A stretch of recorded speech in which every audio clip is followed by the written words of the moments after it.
The holidays may be over, but the spirit of giving is still in the air.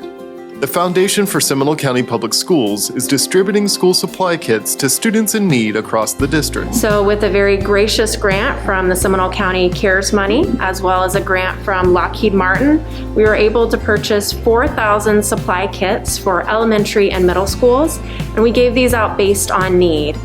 They have everything from headphones, dry erase boards, markers, crayons, scissors, everything that the kids need so that school supplies are not what holds them back this semester.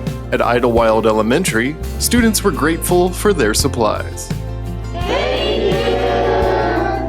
Nothing makes me more excited than seeing kids excited about school, whether it be school supplies, highlighters, earphones were the big thing in there. They were all very excited. They said they never had their very own pair. So it's just great that the kids are getting this opportunity. And you can help make sure students are prepared to come back to school in the fall. Every August, we give out 3,500 backpacks filled with supplies to students in need. If you'd like to support that initiative, please visit our website, www.foundationscps.org, to either donate supplies or financial donations.